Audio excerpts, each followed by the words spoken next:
Managing Fortiche is like, sometimes I feel like a band manager. Like, guys, you're doing whatever you want, but I want you on stage at this time for the concert and the gig. And they're always on time at the end. So you have to trust them. 2-0! So we are in 2017, and everybody is working really hard to deliver the pilot. And then we had a discussion with Riot, explaining to us that we're not happy with the script, with episode 2 and episode 3. At the end of the call, we were like, have they really said that? I think we have misunderstood them. When we arrived in LA, and then it was, hey guy, yes, we want to do a pause on the production, put everything on hold. We were like, oh my gosh, that was true.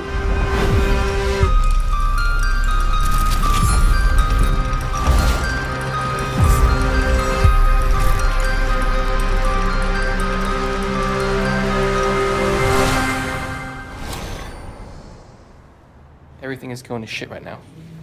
I guess that was pretty much at the point where they had drafted together a couple of scripts and sort of a show bible for the entire season. The next thing I know, Christian mysteriously gets pulled into a meeting, and then it was like a strange intervention where a bunch of other rioters basically told him that it sucked. It was such a blow to the team to just feel like, man, we're being told to stop completely and potentially even find different showrunners, different writers for the whole thing. You know, you've been killing yourself, you know, to try and make it work and try and figure it out. And your first thought, of course, is just like, is it dead? We were really only able to hire all these animators with the promise that there would be a full season to work on. Because, you know, they're very, very talented, and you really only get them if you have something kind of worth committing to, you know, like a multi-year project. And so we just kind of had this feeling like we're gonna have to tell all these people that we just hired, they have to be like, which just, I don't know, it's just like the worst thought. I think Alex and I just felt like we suck. Like we failed, you know. Christian's a tortured artist who can't let himself not do something great. Like he will will it into existence because he will beat himself up and lose sleep and go crazy. There were a lot of times during my career at Riot so far where I needed someone like Brandon or Mark to explore some pretty wild ideas. You know, where a lot of people would say, like, no one in the video game industry has full-time composers, you know, like we can just hire someone from the outside as a freelancer to make some music for us. Or why would we make music videos? That's insane, you know, like video game companies don't make music videos. Back then, it was Mark and Brandon who kind of saw the idea and like how awesome this could be. And they took bets on, you know, me being able to figure it out. So then in the meeting, everyone left. It was just Brandon and me, and basically, I think Brandon kind of took like the moment to kind of tell me, hey, like, we'll figure it out. You know, like, we trust you. You know, like, we'll figure it out. And I just started crying. Christian's biggest fear is letting players down. He crushes himself over it. It's actually painful for those closest to him to sort of watch, and it gives you so much respect and appreciation and ultimately trust in what, you know, he decides to take responsibility and ownership for. Hello everyone. I want to talk to you guys a little bit about our decision to delay the further production of the follow-up episodes of Arcane. I remember, I think I recorded like 16 different versions of this video because I just always was just kind of sitting there like, And I wanted to give you guys some more information about it, you know, why, what our plan is, and so on. And I'm sure you've heard from... We did not show this. The question was, if we start with that, everybody will cry, everybody will jump out of the window.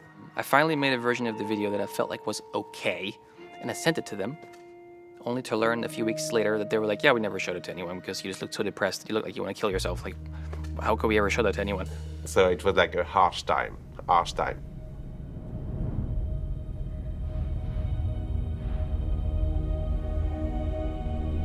So we had to let the team go, which is always very painful. You're not sure they're going to be able to come back because if they go to another production, you might lose them. We knew that we wouldn't have work for them for the months to come. So we started talking to different teams at Right and started asking people, hey, is there anything we can do, like a music video or anything that could just keep, you know, the lights on at Fortiche. We talked to the esports team and there was a desire to make a music video.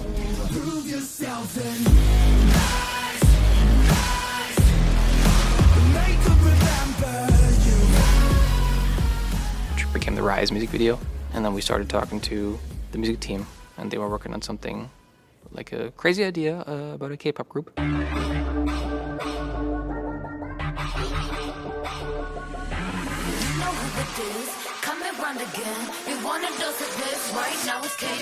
So they did 2 music videos with us, which I think are still some of the best, if not the 2 best, on our YouTube channel. Thank God, Alex and I are shit at our jobs because if we hadn't taken that extra time to develop the story, the KDA Popstars music video and the Rise music video would have never happened. Ces deux clips nous ont permis aussi de résoudre certains petits problèmes techniques qu'on pouvait avoir qu'on avait pu avoir sur le pilote et d'affirmer un peu plus le style de la série. So, you're welcome.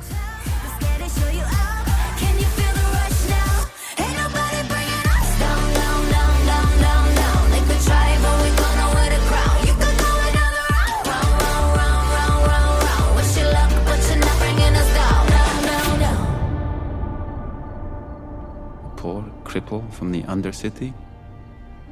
I was an outsider the moment I stepped foot in Piltover. I didn't have the benefits of a patron or a name. I simply believed in myself.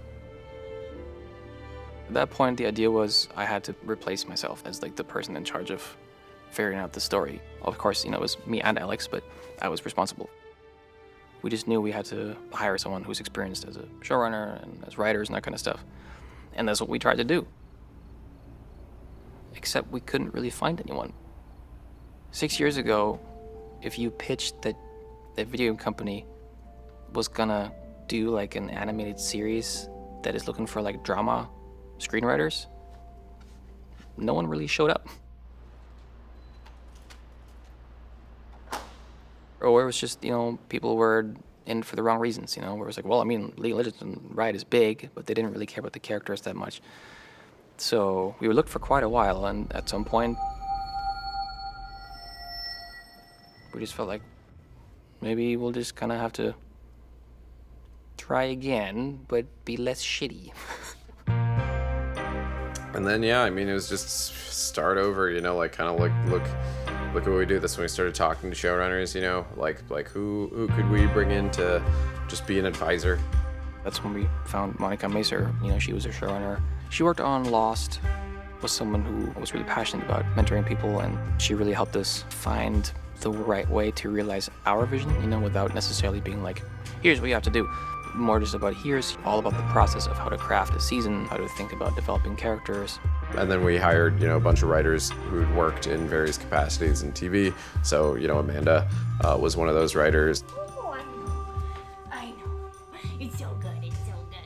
You're like always trying to get into the heads of your characters in any way you can. I did have one of the writers teach me how to shoot a gun, like a sniper gun, right before I was gonna write Caitlin's episode last year.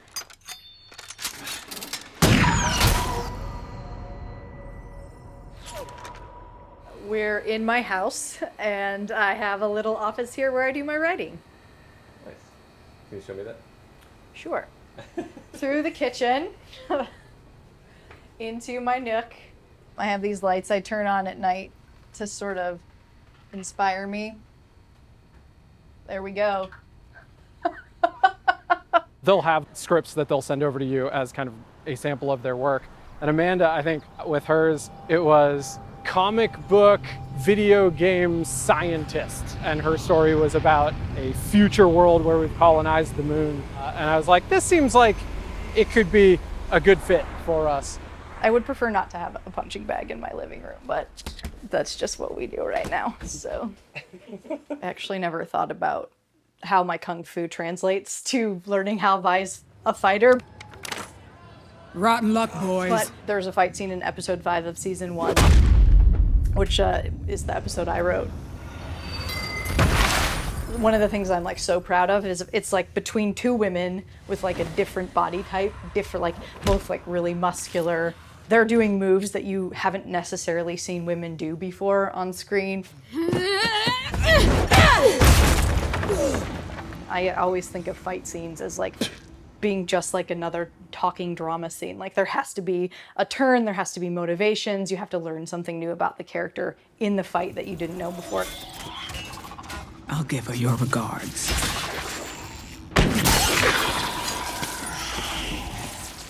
And then, of course, she's saved by another woman. 3 women in a fight scene. It's fucking dope, so.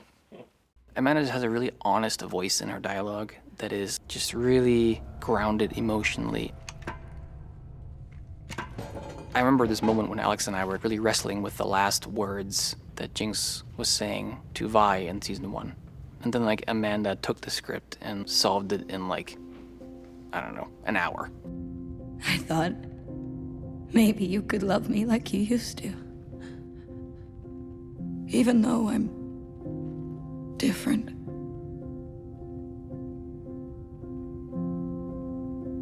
But you changed too. So, here's to the new us. Amanda just wrote that, and Alex and I were just like, "Yep, that's it," and we just couldn't do that, you know. I think the biggest change from the way that we were looking at it before was it was very plot heavy, right? It's very focused on kind of like what's the problem that has to get solved, who's going to fight who. What I think most improved after kind of working with these writers was sort of like the emotional story for the characters. I'm quite proud of the cold open too, the like whole beginning of the season with the bridge. The cold open used to be the cold open from episode 3 when Silco was drowning. I sort of went out on a limb being like, so guys, I know you hired me to help out with the show and whatever, but you need to change the pilot. That's a lovely poetic image, right? But it wasn't telling the story of the series, which is these 2 sisters being torn apart.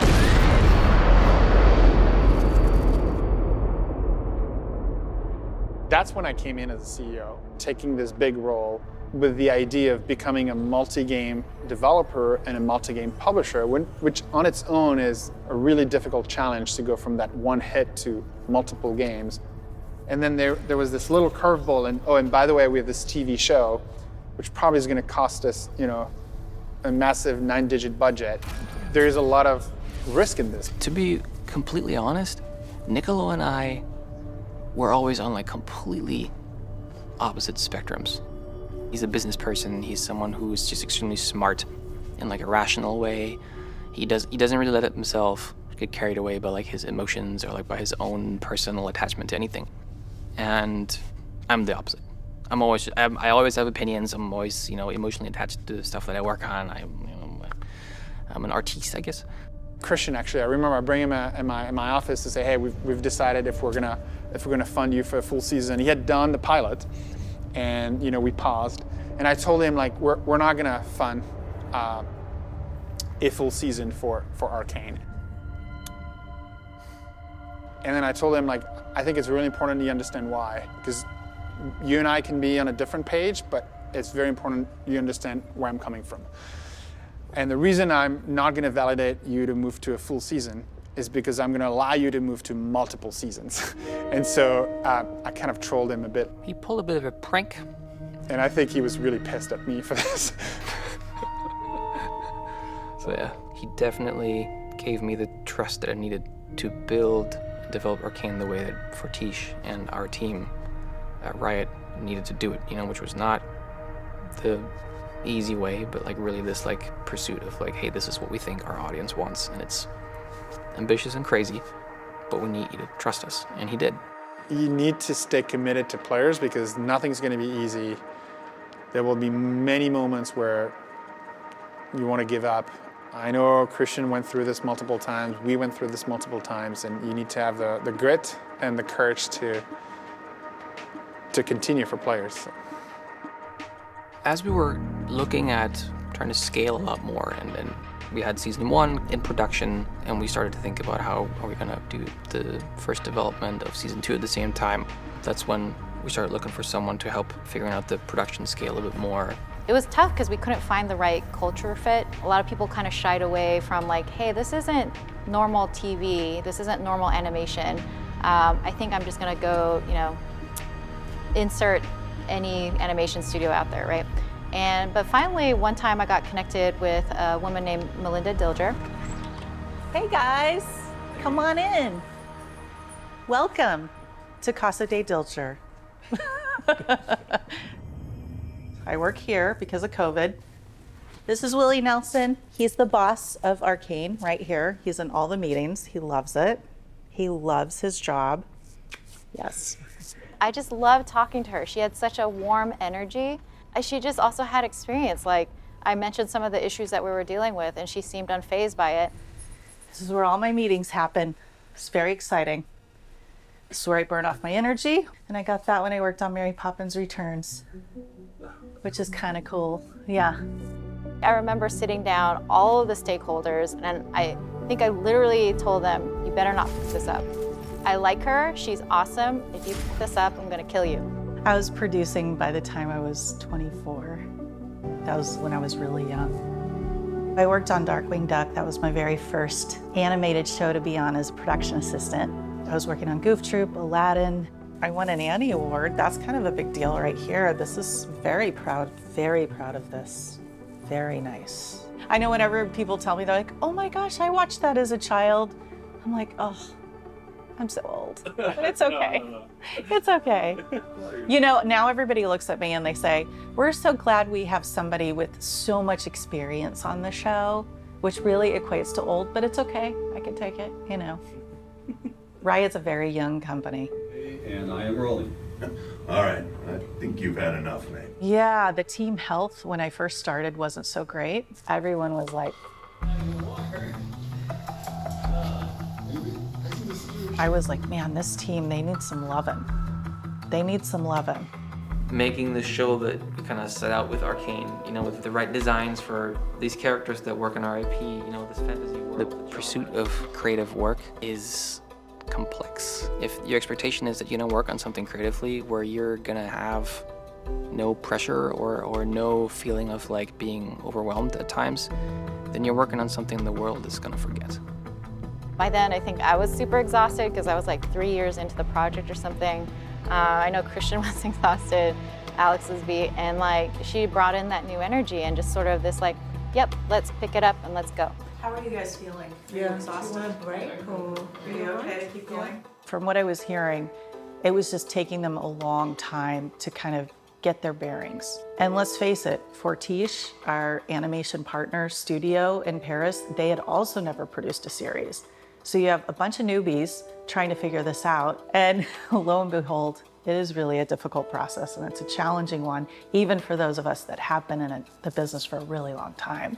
You missed a really long, important strategy meeting that answers all the questions of the universe. That was a Rosebud meeting. For Riot and beyond. The Rosebud You're meeting. missing the Rosebud. Melinda was always someone that is extremely inspiring to the team and creating a team atmosphere where it's okay when things are tough, as long as you just kind of believe in the team and have the right dream together. It's like, you can get everything in New York like that. Oh, gee. Oh, God, I can't. Oh. See, you guys didn't think you'd be on behind the scenes, and here you are. There's Eric Bergman, our post supervisor. Hi, Eric's used to all the publicity.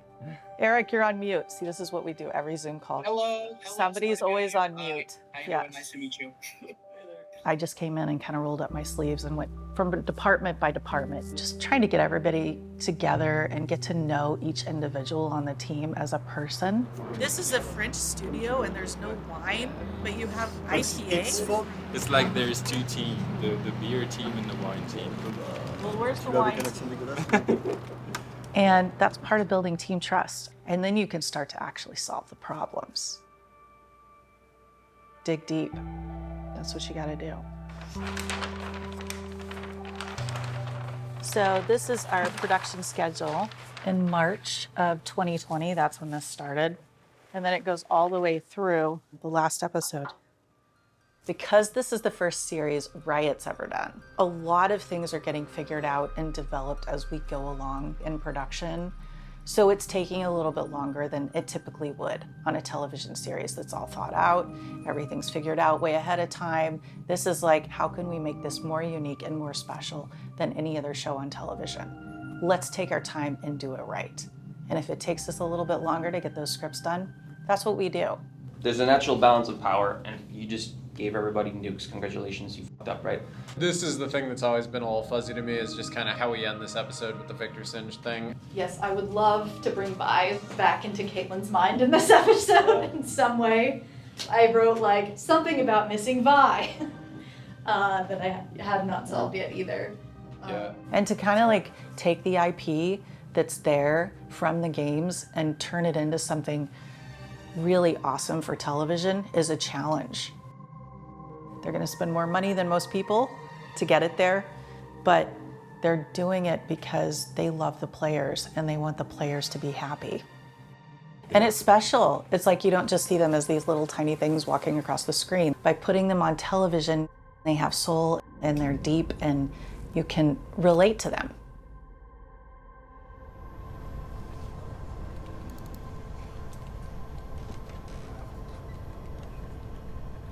One of the biggest questions we had, though, was, can this be sustained over 6 hours? Will people watch something like this and fall into the immersion of the animation? Do you actually have that quality to mesmerize an audience by staring at two characters, not saying a word? It's all between them and the air and the emotions.